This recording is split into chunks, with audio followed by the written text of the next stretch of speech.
Hi everyone, greetings from Los Angeles, California here. My name is Dr. Eloise Kim and welcome to another Tonebase 2-week intensive. In this week's video, I'm going to be focusing on the left hand, primarily when our left hand serves as a role as a supportive accompanist figure to our right hand melody.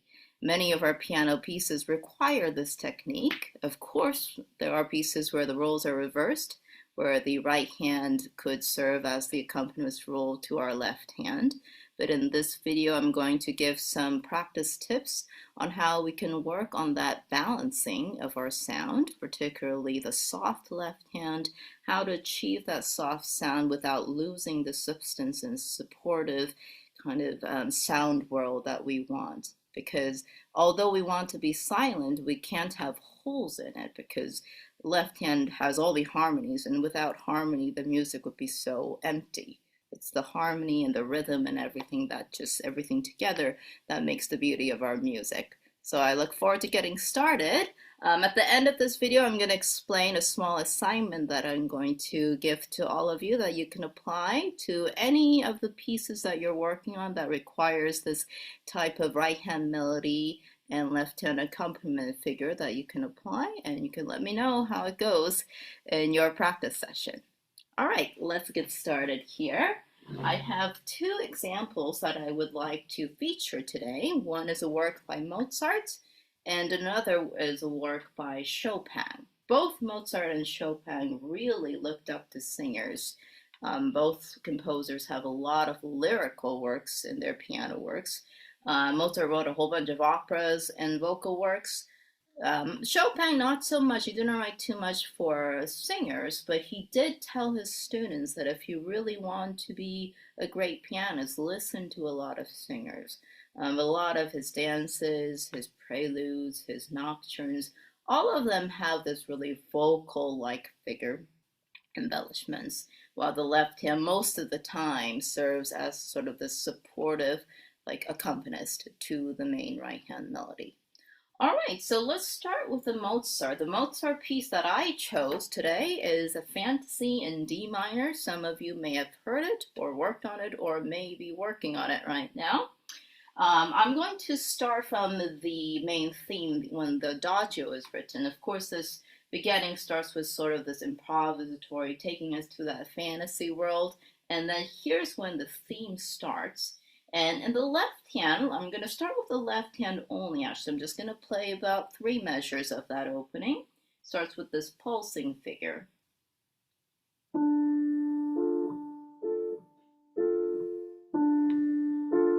The notes are quite close together, and I'm holding, sustaining one of the pitches.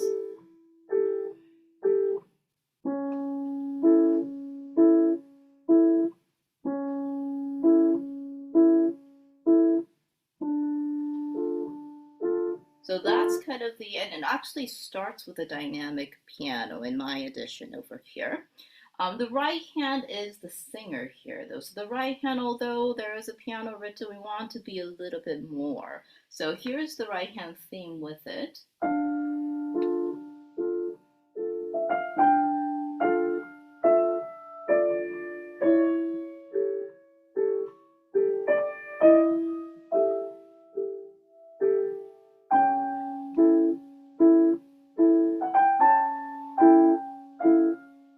And so forth, and the piece moves on.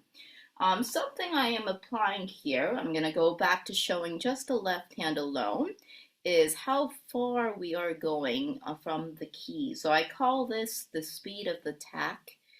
We use the word attack as a terminology because when we want to play louder, for example, we have to increase the speed of the tack. So if I want like an accented sound, the speed is going to be a little bit quicker.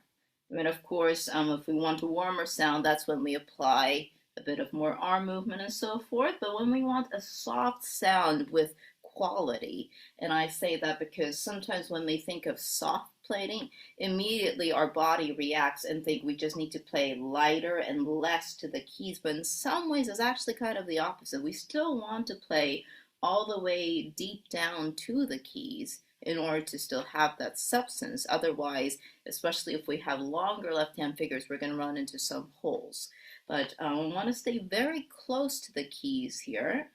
And I'm just pulsing. I call this pulsing actually. So that F and A I'm playing, this is a D minor chord. I'm pulsing on that. So in accompaniment figures like this, when we have a lot of repetitions and the notes are close to each other, we have that opportunity to actually just pulse on the keys like a heartbeat and feel that rhythm. 2 and then 1. I'm barely leaving the keys. If I go, already my sound is a little bit bigger. Right now what I did, I increased the speed of the attack, not necessarily the amount of weight. Actually, of course, we want to be lighter. Weight is a very important issue, but it's always about the speed of how we're pressing down the keys.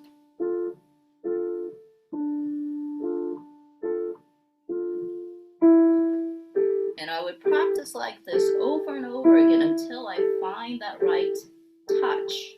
Experiment. And then when you find that sound that you really like, it's important to ask yourself, how did I achieve that sound? Because sometimes it's out of sheer luck. I'm talking about from personal experience as well. But the most important thing is we want to repeat what is correct. And once we find that correct muscle memory, which is actually going to change depending on the piano as well. As pianists, we're always adjusting to different instruments in concert hall or in practice rooms. So we want to find that touch that works for us. And then when the right hand comes in, it will naturally feel very comfortable.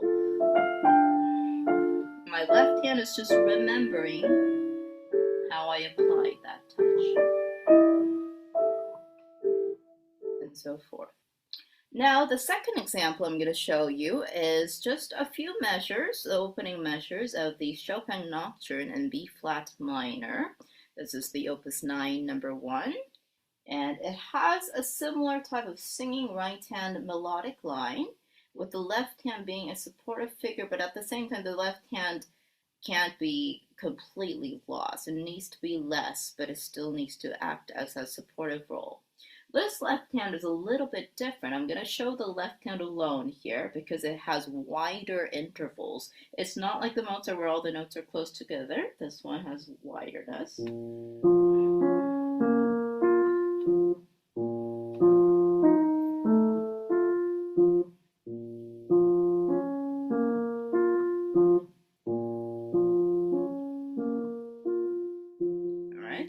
And here, yes, the accompaniment style is quite different from the Mozart example I showed you because of that wide intervals, but the application of the speed of the attack is still the same. The hand is staying, the fingers as well as staying a bit closer to the keys. And if there's a little difference in my hand position is my openness. In the left hand of the Mozart, my hand was a little bit more closed. And then for the Chopin, since we have such wider intervals that expands more than an octave, I'm opening my hand position. My thumb is always ready to get to the next higher pitch. All right.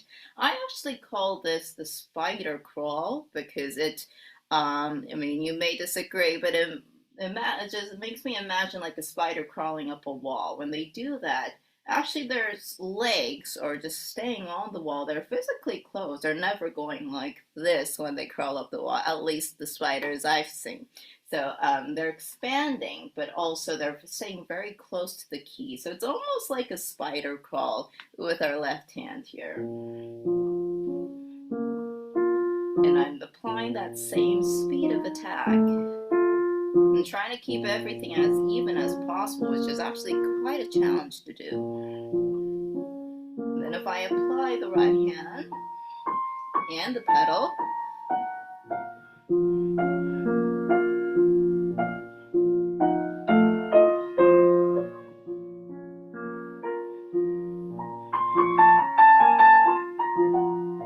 this one also has has a lot of polyrhythms coming up, especially if you know the piece, you know. So those are some things that we want to keep mind of. But when we practice our left hand alone first, achieve that right sound world, and the muscle memory, remembering the muscle memory, will really help us take us to the next level and step. Now, I'm going to walk you through the assignment I'm going to give you, which might be a little different from what you've done in the past, but it's going to be similar to what I've been explaining the whole thing. The first step, well, first of all, let's choose any piece you want. It does not have to be the two pieces that I chose. I think it would be more effective if you do choose a piece that you're already working on that requires this type of main right hand melody and a left hand accompaniment figure. And then we're going to choose maybe 4 to 8 measures at most that you're going to target practice. So we're just going to practice a little chunk of an excerpt of a piece that you're working on.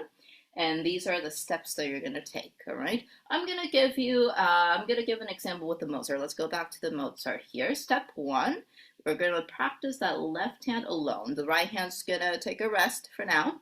The left hand's going to play and find the right touch that we're going to do. We're going to slow the speed of the tad. You can actually play slower as well. And I would recommend doing no pedal for now. All right. We're going to keep experimenting until we find that right sound world and touch. So ask yourself, can I hear all the notes? Will someone at the back of the hall still be able to hear my notes?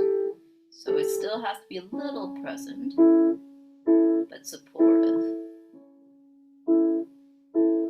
So this happens to be 3 measures, but you could do 4 measures or 8 measures, up to you, but I wouldn't go more than 8 measures just so that we can do a small chunk practice at a time.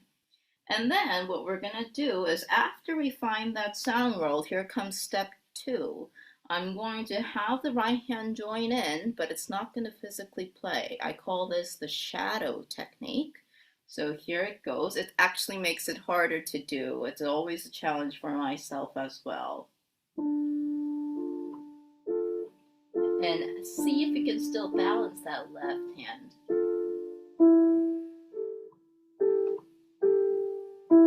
And I would do that a few more times until it's really even.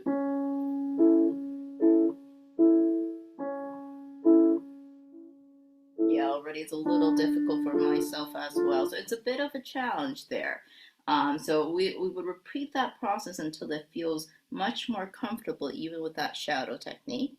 And then now the third step is put everything together. Again, maybe start with no pedal. So again, I'm going to do it with no pedal. And then really sensitive listen to the left hand sound.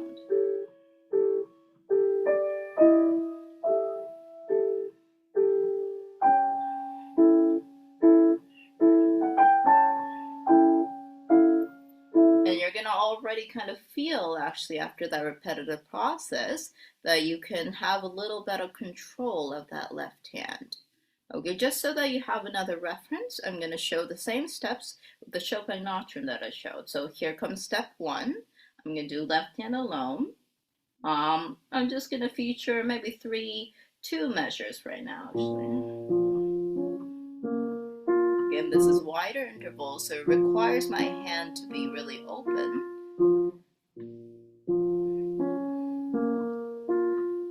And here I'm trying my best not to accent the thumbs. Everything's really equal. So same weight application.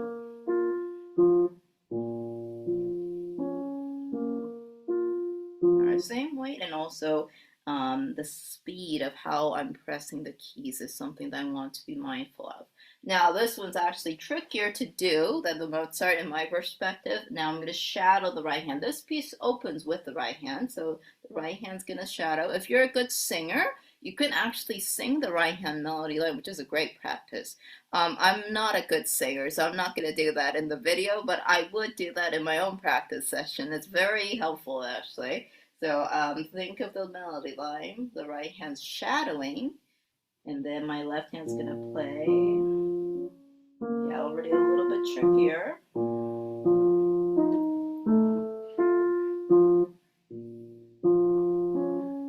And here's a little poly with them.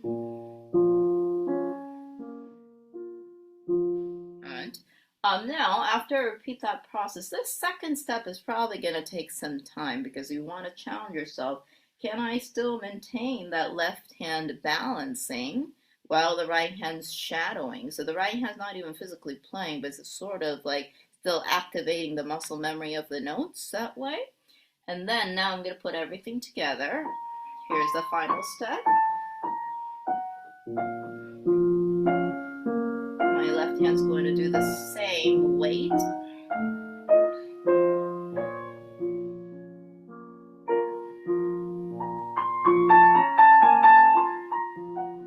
And so forth, and then the piece goes on. So you can really apply this to multiple segments of your practice actually, but it's always good to start with short segments at a time, because if you work on actually that one short segment or phrase, most likely in many of our piano repertoire, the same phrase returns again. It might be in a different key, but the physical technical application is most of the time similar. So it's almost like killing two birds with one stone, except we're really tackling almost the whole piece, even if we tackle 4 to 8 measures first. All right, I hope this session was helpful for you. Let me know how your practice goes. You are also welcome to send me any videos of this process, and I'll be really happy to send any feedback as well. Thank you so much for listening, and happy practicing.